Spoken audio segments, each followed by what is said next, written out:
Hey guys, what's up? Welcome to Simplify to Multiply. I'm Tim Uchuk, and I'm feeling pretty good this morning. I had a good talk with my wife last night, and I talk a lot about Elon Musk because I think he's a pretty big inspiration for all of the change that he's able to kind of break through across several industries in our world. Very inspiring, especially if you're an entrepreneur. But I was talking to my wife, and so just really quick story. My wife, we've got 3 young kids under 4, and she's a photographer. And I think it's not even a year and a half, 2 years ago. Super inspiring. She always liked shooting pictures, like in the past, but she had never really taken it seriously. So I had an old DSLR camera, and she picked it up, and in the evenings when the kids would go to bed, she would just study courses and learn how to edit and learn how to use all the functions at a higher level when she had like 10 minutes to spare at the end of the night. And within a couple weeks, she was practicing and learning, and she ended up initially for quite cheap offering to take photos for other people. I mean, she started out taking pictures of our kids, but within a couple weeks, she offered for other friends.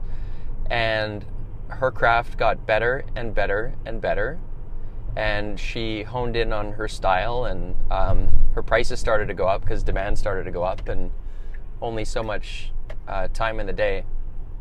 And fast forward to today, and she's got like a thriving business. She puts on workshops primarily for other mothers. She's got a studio where she does like sessions for Mother's Day and stuff like that, but she's been killing it.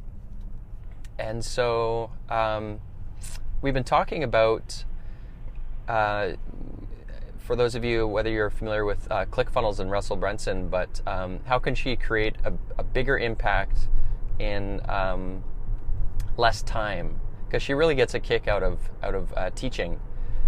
And so we've been looking at ClickFunnels and putting together a course for her to teach, and putting out like a weekly webinar so that she can kind of give her message and her story, which I think is like super cool. It's been really neat to watch it, but she does not like technology too much, like web design and all that kind of stuff. She has kind of low patience. So we were just having a conversation last night, and I thought it might apply for definitely the entrepreneurial mind and it goes back to, I don't know if you guys remember, I think just less than a year ago, there was a talk about Elon Musk had mentioned, or he had been asked the question at this techie conference. Somebody said, what do you think the chances are that we're living in a simulated world? And what that means is, I had to actually look this up as well, is that the assumption is that computers and AI is going to get better and better and better and better, and simulated environments. So if you think about like Sims or SimCity, remember that video game? They think it's going to get so good eventually that we won't be able to pick up on the difference between reality and simulated worlds. In other words, there is the possibility that we could be living in the distant future, and our world, everything that we perceive as a simulated environment. You didn't think I'd be going there, did you? So it was really interesting because what he said kind of floored me, and it's a big idea. So there's the chances,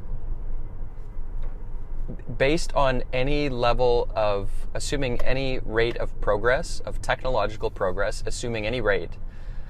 So if we're improving technological progress at 1%, 90%, doesn't matter. Assuming any rate of progress, there is a very good chance, whether it be in 10, 20, 30 years, or even 200 years. That's assuming any rate of progress.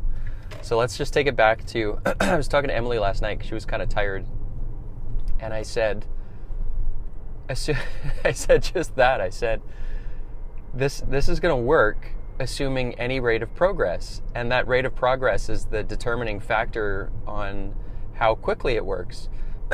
And the only caveat is you have to be willing and able to learn, because there's going to be little micro failures, right? That's all kind of part of it. You kind of fall down, take a look around, reorient yourself, and dust yourself off, and keep going, keep moving forward. So looking at progress, so that's getting up every single day and doing something. And the learning part is some things will work, some things won't work.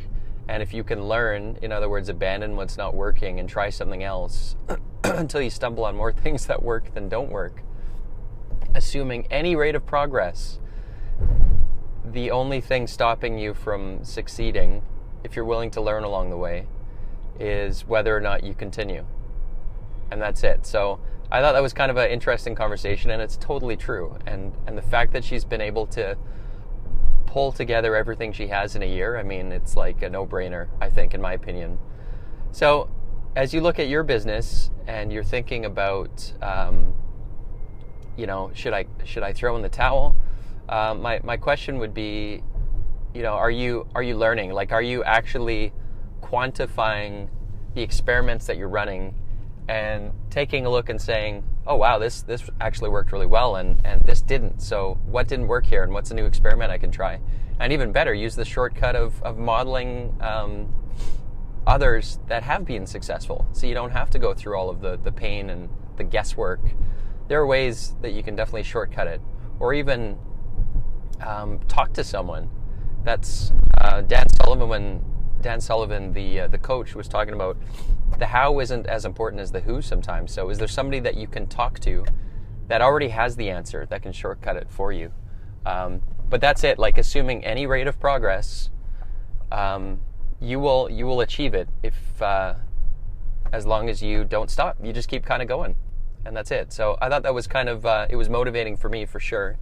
And I'll be sharing Emily's progress as we go through this. But I hope that's helpful, guys, and wishing you guys success wherever you are in the world today, and I will catch up with you soon.